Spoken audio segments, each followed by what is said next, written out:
Welcome to lesson 46, add rational numbers. Now, you might be saying we just added and subtracted decimals, but now we're dealing with rational numbers, and a rational number can be a decimal and or a fraction. So now we're going to be mixing things up on this one for you.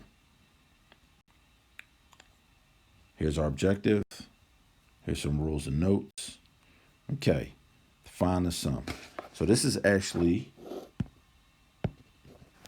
-9 and 5/16 plus 3 3/8.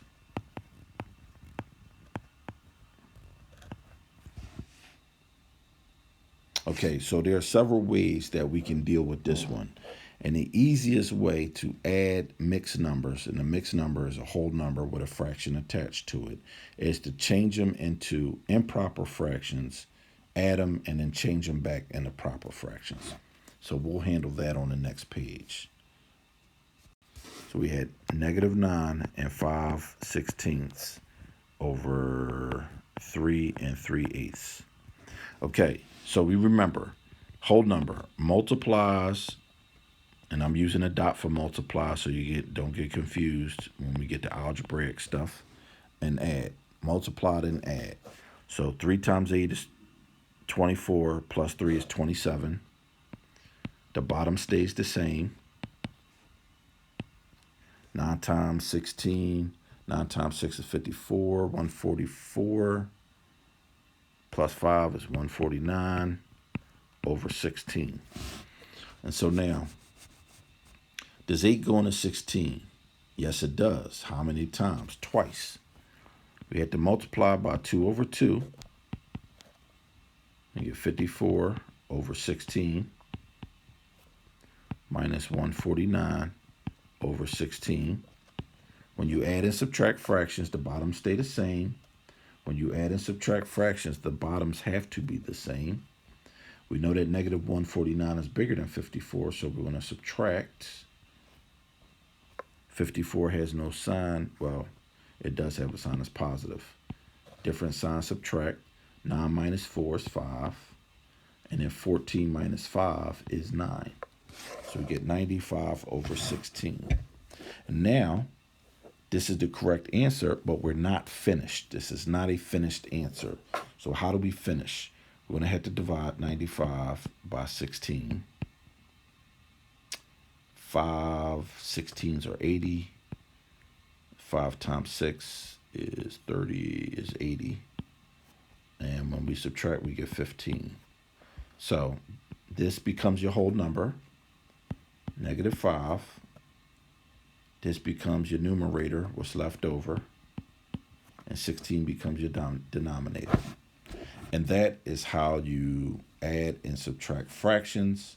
If I went too fast for you, go back to that video and watch my add and subtracting fractions video. Okay, find the sum. So now here we have -1/4 plus 2.9, or minus 2.9.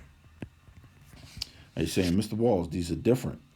Well, one of them is going to have to change forms into an equivalent number. So what's easier, to change the 1/4 or the 2.9?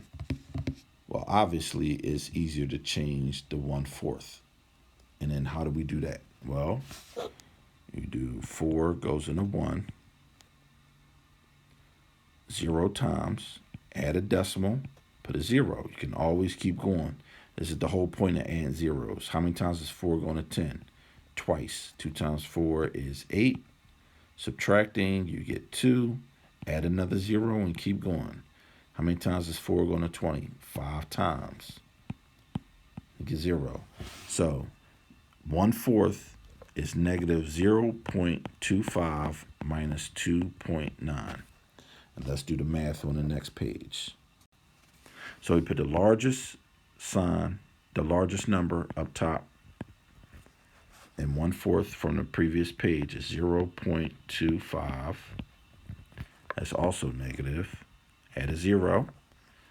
Same signs add. Keep the sign. So we're adding 9 plus 2 is 11, 3. So 1/4, -1/4 plus -2.9 is -3.15. And I can change this into a fraction if they want the answer as a fraction. So if you did this on a standardized test, and now they ask you to change this into a fraction, you just take 15 and put it over 100. And one thing I know about any number that ends in 0 is that it can be divided by 5, 10, and 2, and 15. So we're going to divide by 5 and 5 because you always have to reduce your fractions. 3 over 20. 3 is a prime number. 20 does not divide evenly by 3.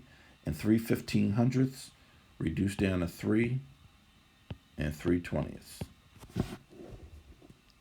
So I don't know what you'll see on a standardized test. So you may see a decimal or you may see a fraction, but you should know how to do it both ways.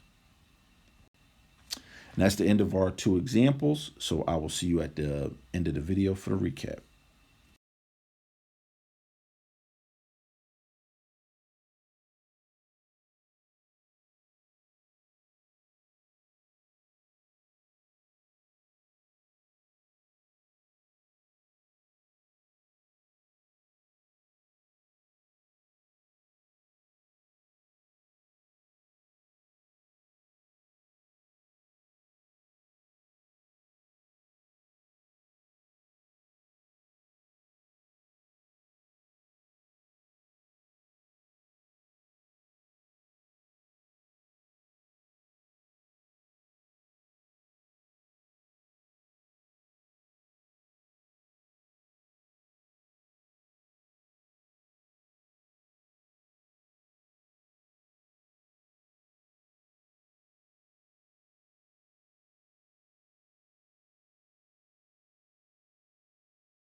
Okay, find a sum. So what you do is you put the largest numbers on top, 11 point, put your decimal point at the end.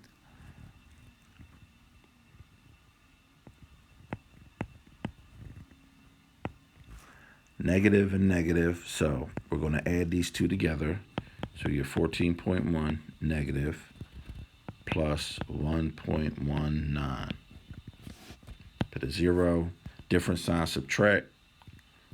Make that a 0, make that 10, 1, borrow from there, 9, 3 minus 1 is 2, and 1. Take the sign of the larger number. So that's the sum of these 3 numbers, 12 and 91/100ths. Okay, now we have a decimal and 2 fractions. All right. From a previous video, we saw that 5, 6 is going to be repeating. So here's a little trick and a hint. Most numbers divided by 3, 6, 7, and 9 will repeat. And I know that this is going to repeat. So I don't know if it would be best to turn this into numbers this number right here into a fraction, but I'm just going to change everything into a decimal. So 5 goes into 3 0 times, and I'm taking this fraction right here. Put a decimal, add a 0. 5 goes into 36 times. 6 times 5 is 30. No remainder. So 3 3/5 becomes 3.6.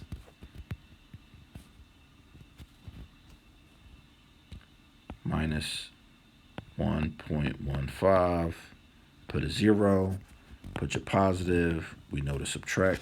I'm going to leave this one off for now for a reason, and I'll explain why. So borrow from there, make that 10. 10 minus 5 is 5. 5 minus 1 is 4. 3 minus 1 is 2. Okay, so now we got this as a decimal. Okay, if you do 6 and a 5, you can't do that. So that's 0. Add a 0. We know that that's 8. 48. 2. 0. 0. 3. 18. We get a 2, and we can see that this starts to repeat. So 8.33333. So what I would do is I'll just add what I have right now. So I got 2.45, 2.45 plus 0.833. I'll add them. They're both positive. So 3, 5 minus 3 is 8. 4 minus 8 is 2. And 3. So your final answer is going to be 3.283 repeating. And to write this as a fraction, our lowest place value is 1,000th. So you have 3 and 283 over 1,000. And don't forget that little bar right there. It's necessary to have the bar to show that you have a repeating decimal. It's absolutely critical. It's one of the most important things about repeating decimals. Is that little bar over top the number so that you know it repeats forever. So that's the end of this video. Thank you for watching. You may need to go back and watch some of my earlier videos to refresh yourself because I'm going to move faster through these things, through some of the math, because I'll assume that you have watched my fractions videos or my adding integers videos. So thank you for watching. Subscribe and hit the notification bell for the many videos that are yet to come.